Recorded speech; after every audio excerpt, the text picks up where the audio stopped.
Bismillahirrahmanirrahim. Assalamualaikum warahmatullahi wabarakatuh. Yang saya hormati Bapak Wakil Kepala Sekolah Pendidikan di tingkat cabang, yang saya hormati Bapak dan Ibu Guru pendidikan di tingkat cabang. Marilah kita bersama-sama memanjatkan puji dan syukur kepada Allah Subhanahu wa Ta'ala yang pada pagi hari ini kita masih diberi kesehatan, kesempatan untuk hadir bersama-sama di tempat ini guna mengikuti satu kegiatan dalam rangka program dalam guru penggerak,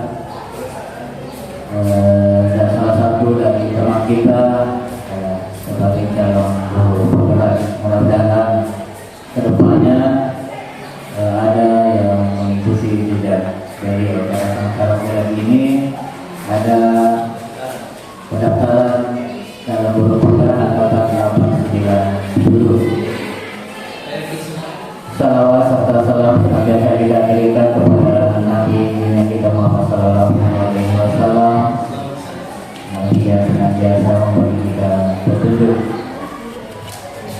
Bapak Ibu yang saya hormati, sebelum teman kita ini memberikan materinya pada kesempatan kali ini, terlebih dahulu saya ucapkan terima kasih banyak kepada kita semua yang telah menyempatkan waktunya untuk hadir bersama-sama di tempat ini. Sebagaimana yang saya informasikan di grup WA kita, bahwa pada hari ini ada dua yang akan kita laksanakan.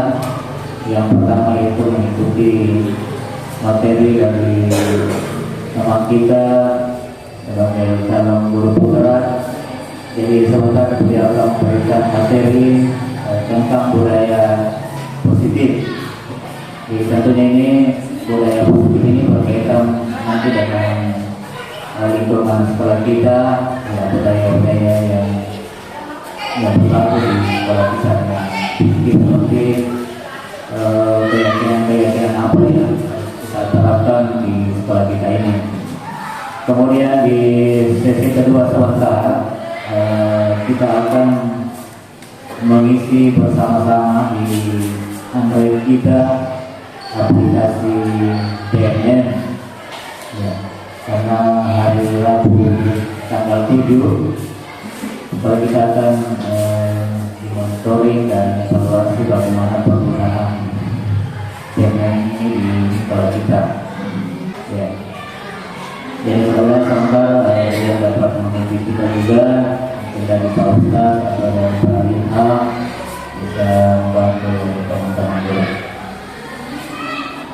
Jadi mungkin untuk materi kita kali ini kita berikan mungkin 30 menit sampai 1 jam untuk mengobrolkan materi.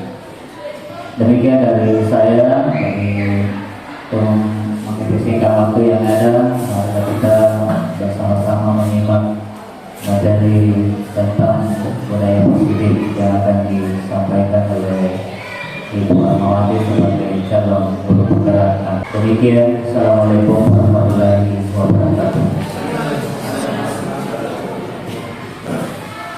Assalamualaikum warahmatullahi wabarakatuh. Marilah bersama-sama kita mengucapkan puja dan puji syukur atas kehadiran Allah Subhanahu wa Ta'ala, karena atas isinya sehingga pada pagi hari ini walaupun kurang cerah, tapi kita masih diberi kesempatan, kekuatan untuk kembali berkumpul di tempat sederhana ini, tempat yang sederhana tapi menjadi saksi bagi kita guru-guru SMP Negeri 3 Camba. Tempat ini selalu menjadi tempat kita untuk berbagi ilmu, tempat untuk kita belajar. Begitu pula salawat teriring dan salam mari kita tunjukkan kepada Baginda Muhammad Sallallahu Alaihi Wasallam yang telah mengantarkan kita dari alam yang gelap gulita kita ke alam yang cerah buderan.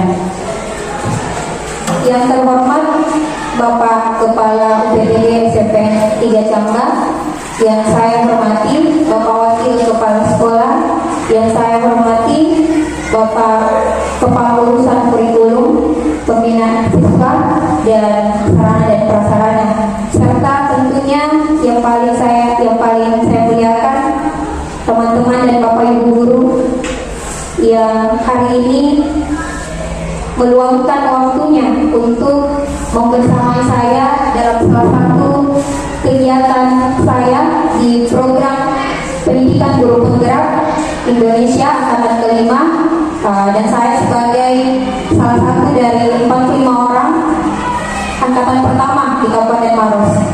Tentu bukan hal yang mudah bagi saya, mulai dari seleksi hingga sampai pada bulan kedua program pendidikan ini. Begitupun halnya dengan hari ini, saya berdiri di depan Bapak dan Ibu guru, di depan teman-teman, itu adalah bagian dari proses belajar yang sedang saya lewati. Sama sekali tidak ada sedikit pun rasa di dalam hati saya bahwa saya berdiri di sini karena merasa lebih hebat atau lebih unggul dibandingkan Bapak dan Ibu guru saya.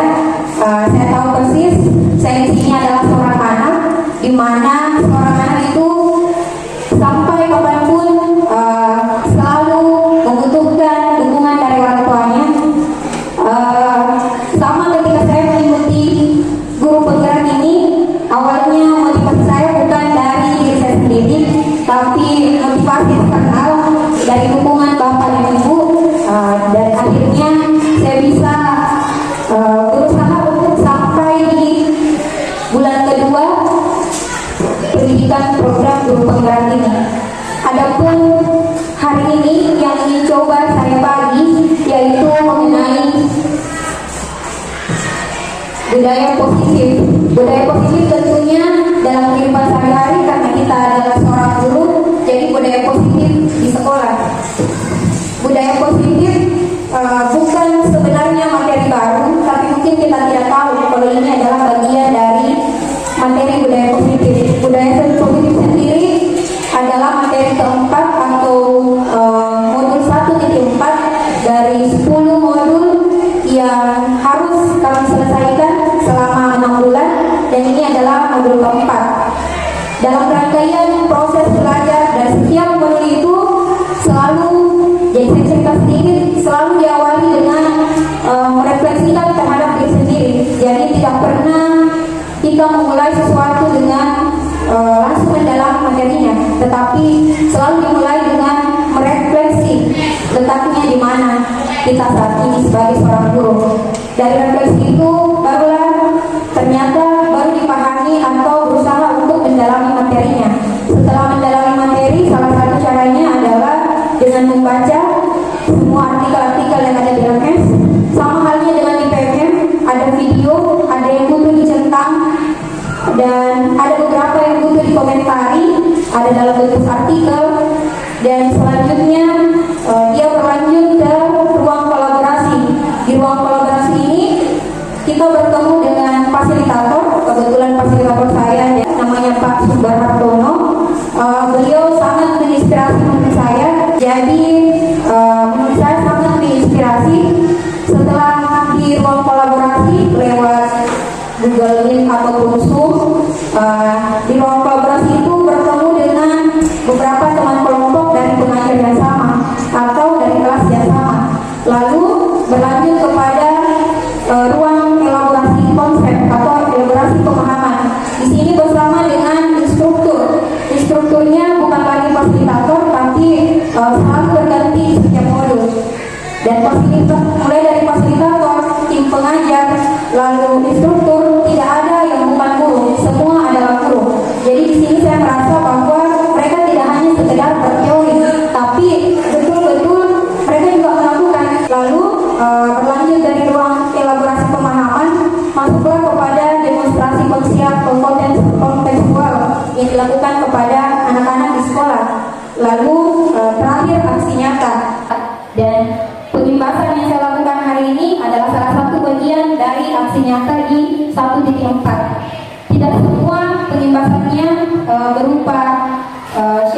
sama teman-teman secara luring, tapi lebih kepada ada juga daring dan ada juga membuat artikel, membuat video, lalu ditautkan nanti dengan websitenya kami yang akan dinilai di akhir setelah panen karya. Lalu saya masuk mungkin ke materi budaya positif. Saya sebagai seorang guru yang mungkin tidak ada apa-apanya kalau dibandingkan Bapak Ibu, apalagi Bapak Ibu saya yang bukan lagi bertahun-tahun mengajar, tapi berpuluh-puluh tahun. Saya yakin dan tahu pasti bahwa Bapak Ibu sebenarnya sudah melakukan budaya ini sama murid-murid kita, tentu dengan caranya masing-masing. Tapi di sini saya berusaha untuk mengenalkan kembali budaya positif dan melihat yang mana saja yang dimaksud budaya positif. Dan materi ini ternyata juga ada di PMM. Jadi justru saya mendapatkan materi ini pertama kali di liburan semester kemarin ketika mempelajari PMM.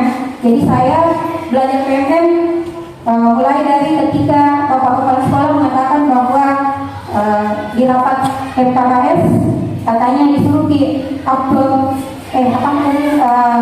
memasang PMM. Saya mulai mempelajarinya dan sampai sekarang saya belum hafal-hafal. Jadi kalau Bapak Ibu merasa bahwa dona yang lebih zaman, sebenarnya saya mulai dari sebelum tahun ajaran baru. Ketika Bapak Kepala Sekolah mengatakan, saya berusaha untuk menggerakkan diri saya tanpa diperintah, tapi ternyata sampai hari ini saya ceritanya mungkin baru sampai 4 topik. Mungkin juga karena saya kurang meluangkan waktu saya, karena ternyata ini tidak bisa dilakukan di waktu luang, tapi memang harus meluangkan waktu. Itu yang bisa saya ambil kesimpulan dari PMM. Dan ternyata di modul 1.4 saya bertemu dengan materi ini, dan saya merasa sangat beruntung karena pernah melihatnya sebelumnya di PMM. Walaupun saya belum mampu untuk melakukan atau memahami secara utuh di awal tahun ajaran kemarin di kelas 7 utamanya, saya berusaha untuk sedikit menerapkan secara perlahan-lahan, karena saya tahu dalam proses belajar kita tidak selalu harus berpacu, karena ada kualitas yang ingin kita dapatkan sedikit-sedikit, tapi pasti saya rasa lebih baik daripada satu kali mau langsung semuanya ditahu, mau semuanya langsung dilakukan. Tentu yang bingung adalah kita sendiri. Dan budaya positif adalah merupakan perwujudan dari nilai-nilai atau keyakinan universal yang diterapkan di sekolah. Tentu keyakinan atau nilai-nilai ini digunakan untuk perkembangan sekolah. Jadi budaya positif di sekolah sangat penting untuk mengembangkan anak-anak memiliki karakter yang kuat. Karakter yang kuat sama dengan semangatnya Merdeka Belajar, yaitu untuk menciptakan pelajar Indonesia, yaitu pelajar Pancasila, pelajar yang memiliki 6 profil di dalam dirinya. Yang paling pertama dan menurut saya paling utama adalah memang profil pertama, beriman kepada Tuhan Yang Maha Esa dan berakhlak mulia. Di mana berakhlak mulia di sini selalu kita kaitkan dengan hubungan kita kepada Yang Maha Kuasa. Ternyata kalau kita baca dengan baik dalam tangan saya, dalam kepalan tangan saya, kalau hal ini saya anggap sebagai sesuatu yang paling berharga bagi diri saya, maka siapapun yang akan meminta, walaupun ini hanya terlihat sebagai sebuah kertas, tapi ketika saya menganggap ini adalah sesuatu yang paling berharga bagi saya yakin saya tidak akan membuka atau menyerahkan orang lain. Bahkan ketika Pak Wahyudi mungkin mengunjung saya, Arena, Rodon, kertas harta, kasih maka itu sesuatu yang berharga bagi kamu. Mungkin saya tidak akan memberikan. Kenapa? Karena saya adalah sendiri. Ini adalah sesuatu yang berharga buat saya. Lalu ketika beliau atau ketika Ibu Sri datang mengunjung saya dengan berbagai iming-iming, atau dia menggelitik, atau dia mengunjung saya dengan segala caranya beliau, kalau saya bukan saya yang ingin untuk memberikan, saya yakin genggaman ini tidak akan pernah lepas, karena ini tidak akan keluar dari saya. Kenapa? Karena bukan saya yang mau, tapi sebaliknya mungkin ketika Ibu Sri melakukan hal yang sama, lalu saya berusaha sekuat tenaga saya melakukan hal yang sebaliknya, bisa saja ibu Sri mau memberikan, tapi bukan karena akibatnya kontrolnya dari saya, tapi yakinlah itu karena kontrol dari ibu Sri sendiri. Mungkin dia yang membebaskan dirinya untuk dikontrol orang lain. Jadi tentu ketika kita melakukan kegiatan seperti tadi, jawaban dari kita semua akan berbeda-beda, tergantung dari maukah kita dikontrol oleh orang tersebut. Tapi pada dasarnya kontrol yang ada dalam diri kita itu tergantung dari kita sendiri. Sama yang kita lakukan dengan anak-anak. Ketika kita merasa bahwa kita mampu mengontrol mereka, sebenarnya kita tidak sedang mengontrol mereka.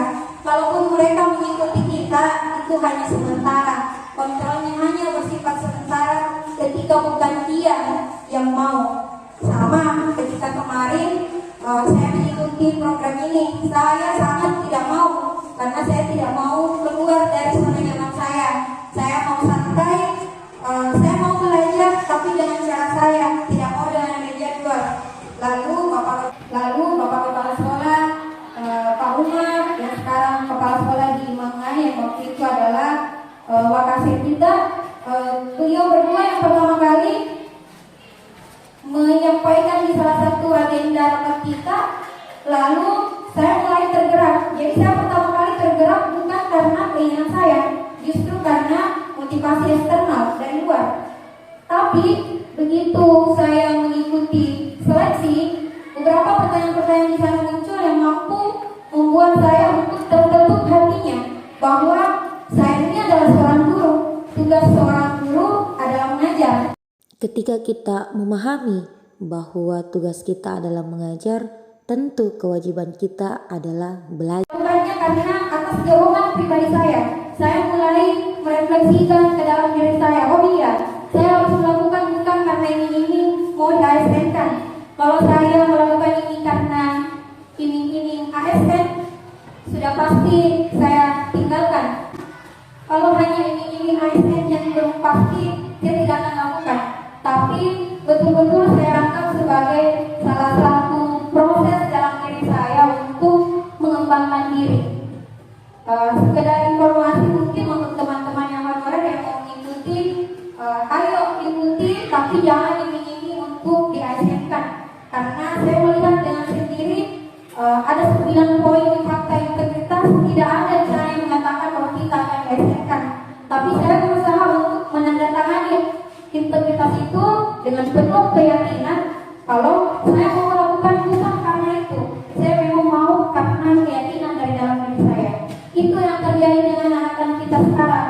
Kita sebagai seorang guru hanyalah berilusi bahwa biasanya disiplin itu dikaitkan dengan kontrol. Dalam hal ini kontrol guru dalam menghadapi murid. Yang pertama yang sering terjadi ilusi bagi kita adalah ilusi guru mengontrol murid. Seolah-olah kita mampu mengontrol anak-anak, padahal sebenarnya dia yang membebaskan dirinya untuk mau dikontrol. Apakah itu jangka panjang atau pendek tergantung dia. Ketika dia melakukannya karena terpaksa, tentu itu bukan kita mengontrol dia, berarti dia tetap mengontrol dirinya. Yang kedua, ilusi bahwa kritik membuat orang merasa bersalah dalam menguatkan karakter. Yang ketiga, ilusi bahwa semua penguatan positif, efektif dan bermanfaat.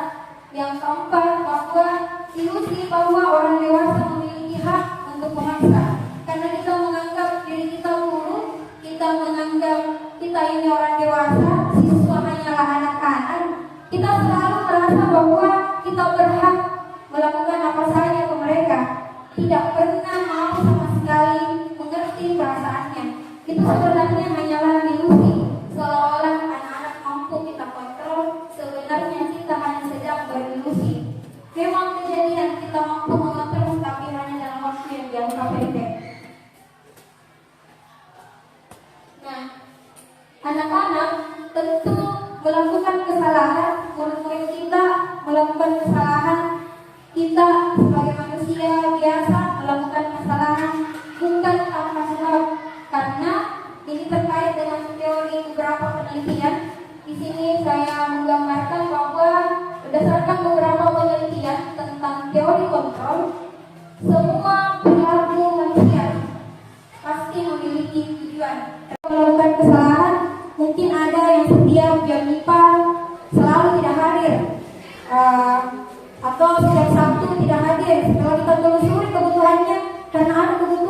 harus dia penuhi, bukan karena tanpa alasan. Ada anak-anak ketika berada di kelas sudah tidak bisa lagi belajar, yang ada maunya tidur, karena mungkin kita tidak tahu apa yang dilakukan di malam harinya. Ada kebutuhan yang ingin dia penuhi sehingga melakukan sebuah kesalahan. Tentu kita tidak menghalalkan kesalahan tersebut, tidak ada yang menghalalkannya. Dari ketidaknyamanan atau hukuman, jadi anak-anak itu tidak melakukan hal-hal yang melanggar aturan karena ternyata dia tidak mau merasa tidak nyaman atau untuk menghindari hukuman. Berarti ini adalah motivasi eksternal yang digunakan oleh si anak tersebut. Lalu mendapatkan imbalan dari orang lain sama ketika kita masuk sebuah materi, lalu menjanjikan sesuatu. Nanti yang paling keren hari ini saya kasih silver pin, saya kasih coklat. Nah, ini adalah motivasi eksternal. Lalu ada satu motivasi yang kita harapkan ada pada diri murid-murid. Memang tidak mudah, memang sangat susah dan bukan waktu yang sebentar, tapi butuh waktu yang lama serta kolaborasi dari semua pemangku kepentingan, bukan hanya guru. Kalau kita bisa bayangkan, kita melakukan nomor 3 tapi hanya SMP Campa yang lakukan, dari PAUD SD tidak lakukan, maka tentu tidak akan berhasil. Yaitu motivasi untuk menghargai diri sendiri. Saya akan menjadi orang seperti yang apa biasanya. Sama dengan saya ketika saya datang sekolah 7.30 atau sebelumnya, karena motivasi saya tidak ingin ditegur oleh Bapak Kepala Sekolah. Nah, sebenarnya itu adalah hanya motivasi eksternal yang seharusnya adalah saya tidak terlambat masuk kelas, tidak terlambat datang karena keinginan saya, karena tanggung jawab saya. Jadi ketika kita melakukan sesuatu hanya karena memikirkan ketidaknyamanan kita, hanya karena memikirkan apa yang akan dikatakan orang lain, maka itu semua adalah motivasi eksternal yang sifatnya hanya sementara. Tapi ketika kita mengajar di kelas tepat waktu, datang tepat waktu, itu adalah dasarnya dari dalam diri. Ya, saya berani mengatakan ini walaupun sebenarnya kadang saya juga melakukan itu bukan karena motivasi dari dalam diri. Pasti ada latih. Hari ini Ibu saya piket yang jangan bilang keragan yang hadirin aku tahan apakah hanya karena ingin menghindari rasa tidak nyaman itu. Padahal seharusnya kita melakukannya karena sadar bahwa ini adalah kewajiban saya, bukan karena embel-embel ingin dipuji orang lain. Dan itu yang diharapkan ada pada diri anak-anak, melakukan sesuatu karena keinginannya, bukan karena paksaan atau hadiah. Nah, berdasarkan teori motivasi tadi, ya ini mungkin sudah saya jelaskan. Nah, di sini saya kaitkan hanya untuk berusaha untuk mengenali mereka. Guru seperti apa sih ketika SD yang kita rasanya tidak senang ketika dia masuk? Guru seperti apa yang ketika SD kalian sangat senang kalau itu kali masuk? Ternyata mereka gurunya cuma 1, cuma 3 dengan guru PJOK, dengan guru agama. Lalu ada satu kelas, kalau tidak salah kelas 7B, ada banyak sekali anak dari sekolah yang heterogen, sekolah yang berbeda, memilih pelajaran agama Islam sebagai pelajaran favoritnya. Setelah saya tanya, jawaban mereka adalah karena gurunya baik, mengerti akan dirinya. Nah, dari situ saya beranggapan bahwa memang butuh keyakinan kelas. Kita butuh duduk bersama dengan anak-anak, bercerita dengan dia apa yang kira-kira mereka impikan, suasana belajar apa yang mereka impikan, guru seperti apa yang mereka idam-idamkan. Tapi tentu kita sebagai gurunya tidak mungkin meluluskan semua keinginannya, karena kita lain tadi berusaha membantu mengontrol, walaupun tentu kontrol itu datangnya dari dalam dirinya sendiri. Nah, dari sana kita buat beberapa beberapa keyakinan, misal tidak saling membuli atau saling menghargai, tapi itu datangnya dari anak-anak. Kita hanya menyiapkan pertanyaan-pertanyaan romantik, lalu ketika mereka mulai berusaha untuk menemukan, kita lalu mendorong sedikit demi sedikit, akhirnya beberapa poin-poin keyakinan di sana terbentuk. Lalu keyakinan itu tidak sekedar diucapkan, tapi dituliskan, lalu ditempel. Jadi saya ada beberapa di lab IPA, ditempelkan dalam bentuk sticky note dan poster. Sekali-kali ketika saya belajar, karena saya tidak selalu belajar di lab, mereka bisa melihat ketika melakukan kesalahan, bukannya kita yang melakukan yang menginginkan dulu hal seperti ini. Jadi ketika itu, walaupun pada saat itu kita dalam posisi agak marah, setidaknya anak-anak tidak merasa bahwa gurunya yang langsung buat, tetapi mengundang orang tua. Jadi di situ sebenarnya selama ini kita sudah berusaha membuat keyakinan sekolah. Bedanya kita menyebutnya peraturan, sebenarnya itu adalah keyakinan. Karena kalau peraturan akan berbeda maknanya, dibuat sepihak. Nah, bagaimana caranya untuk mencapai karena merdeka belajar? Saat ini sekolah kita juga menghadapi merdeka belajar. Saya merasa bahwa memang semangat merdeka belajar itu cocok. Coba kita bayangkan ketika kurikulum itu harus selalu sama. Zaman saya sekolah tahun 2005 di SMP ini, 2005-2006, beberapa tahun yang lalu, tentu tidak sama dengan keadaan anak-anak sekarang.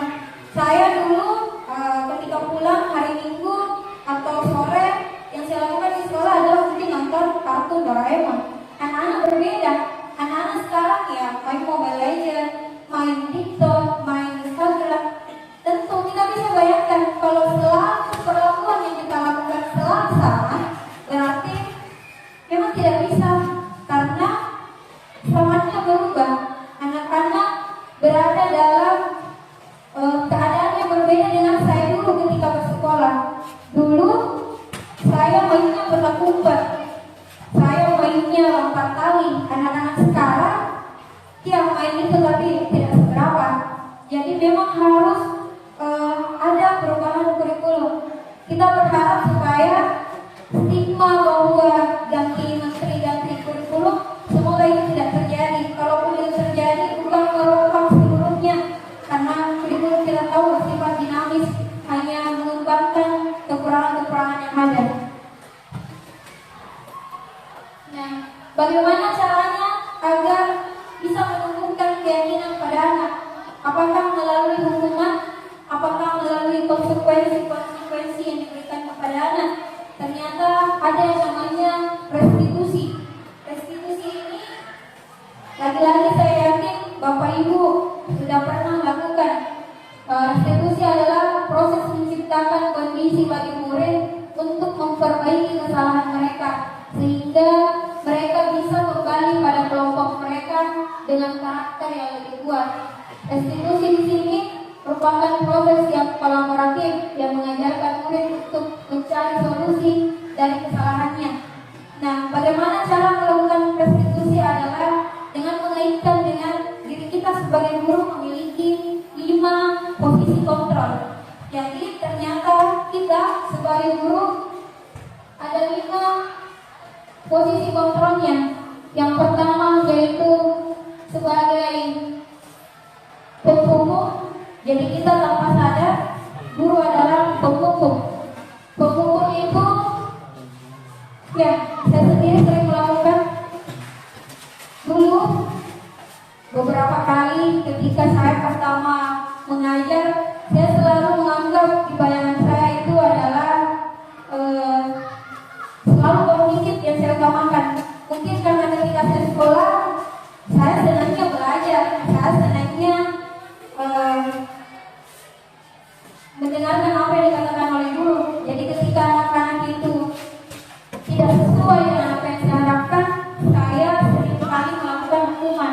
Walaupun berjalannya waktu, saya mulai menyadari bahwa menghukum ternyata adalah posisi kontrol terakhir yang diharapkan ada pada diri seorang guru. Artinya kalau bisa tidak perlu, kalau masih bisa tidak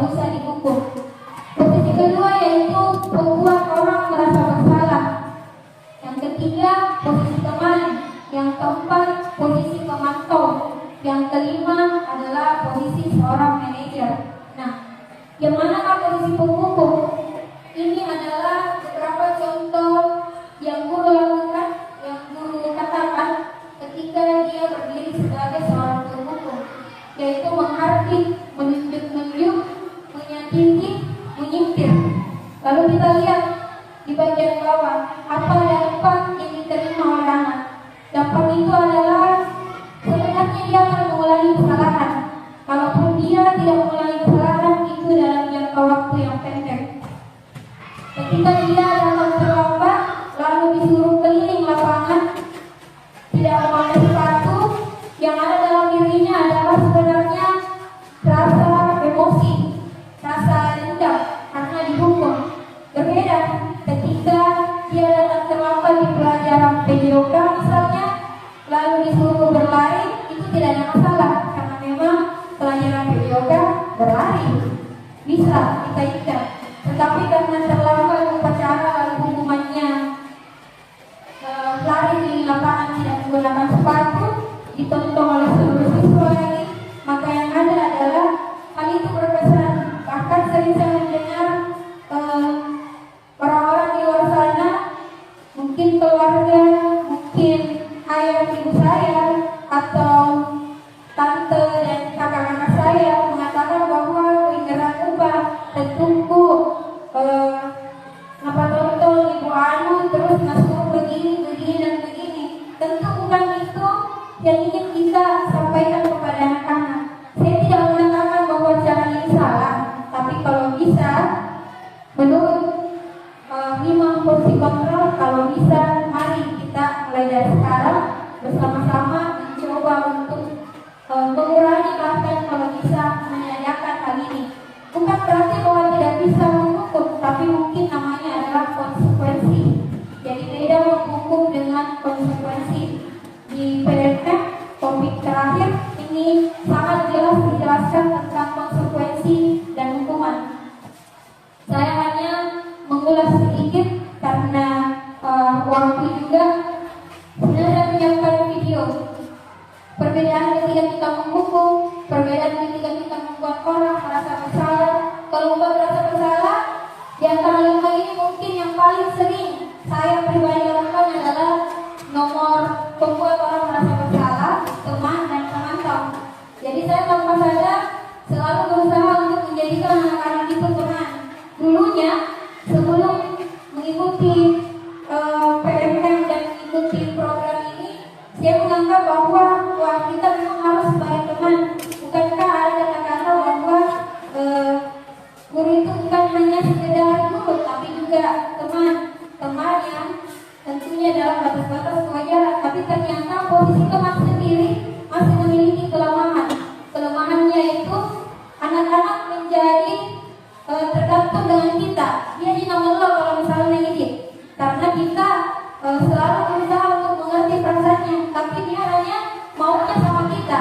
Ketika guru lain, maka dia kembali ke posisinya semula. Nah, jadi kelemahan dari teman ternyata adalah tidak mandiri, tergantung kepada beberapa orang gurunya yang mengerti perasaannya. Lalu ada posisi pemantau. Posisi pemantau itu sering muncul misalnya ketika si A tidak melaksanakan tugas, baru kita mengatakan ini dia musim, kemarin kita memang minat, hari ini kita lagi, besok-besok kita lagi. Nah itu berarti kita sudah memantau. Tetapi perbedaannya adalah kalau kata-katanya seperti yang saya katakan tadi, seolah-olah menyindir, itu masih berada di pembuat orang merasa bersalah. Di pembuat orang merasa bersalah, guru itu seolah-olah di bawahnya menghukum, tapi sebelum teman dia berusaha untuk menggunakan kata-kata yang lemah lembut tetapi menyindir anak-anak. Yang dimaksudkan di sini adalah anak-anak kehilangan percaya dirinya dan merasa rendah diri. Lalu ada posisi selanjutnya yaitu pemantau, di mana dia menitik beratkan pada sanksi atau hadiah untuk dirinya. Jadi ketika anak tersebut berhasil melakukan, kita memberikan hadiah. Mungkin sama yang sering kita lakukan ketika kita menaikkan anak-anak yang cukup besar, karena hasil kawan-kawan kita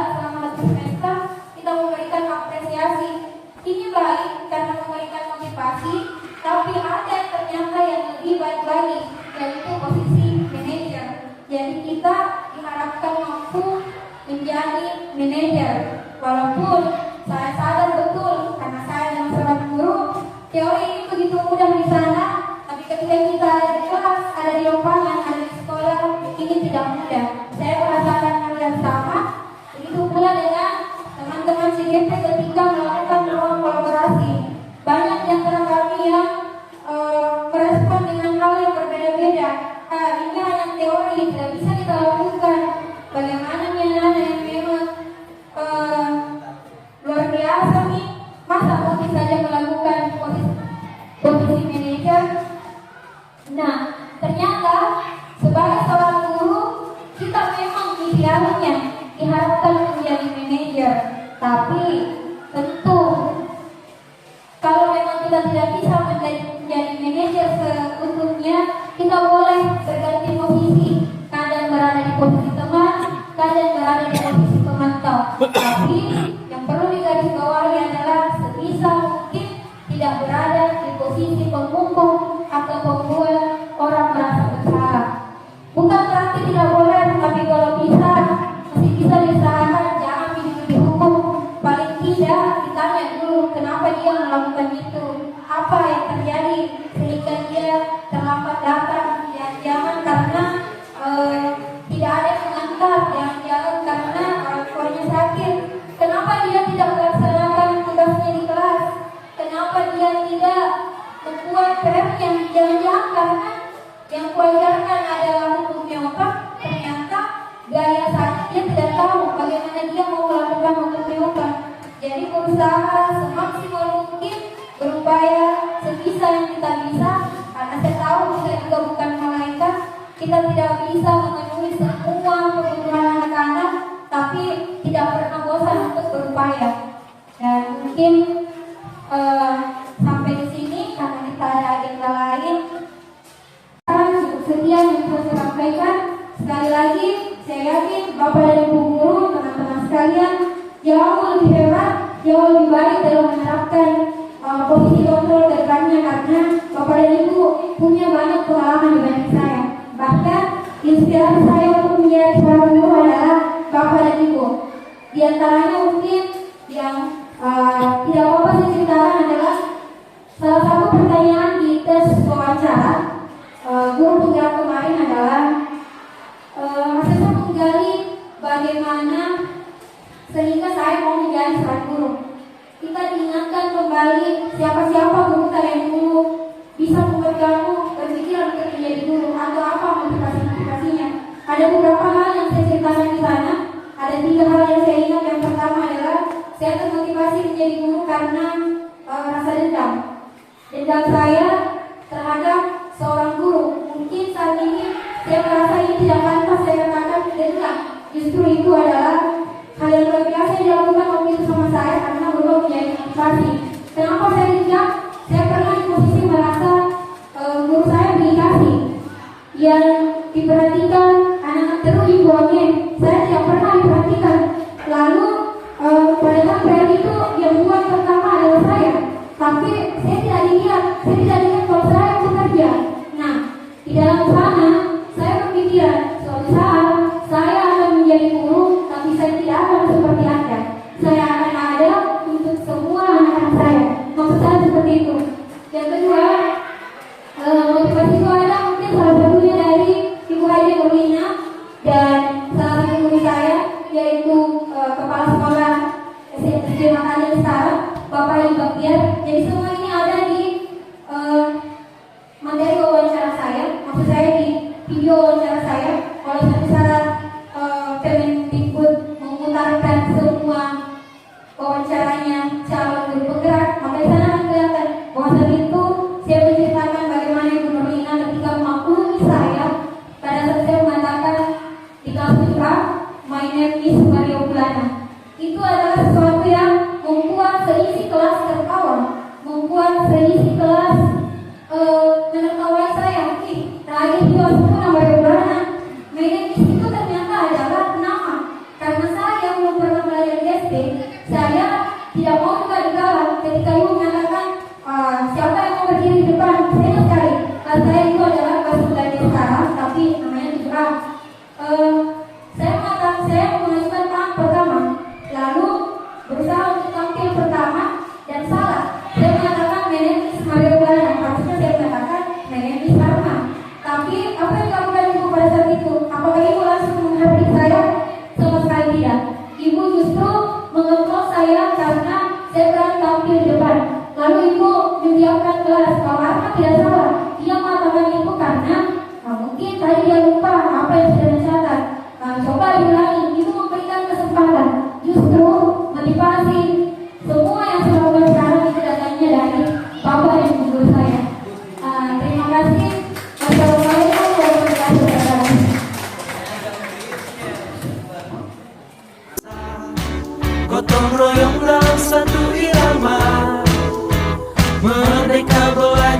siswa cerdas dan berkarakter Pancasila.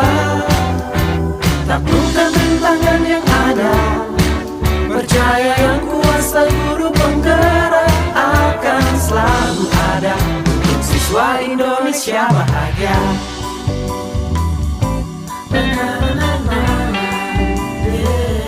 Berbagi dan mengabdi, religi dan mandiri, solusi untuk negeri. Taklukkan rintangan yang ada, percaya yang kuasa guru penggerak akan selalu ada untuk siswa Indonesia bahagia.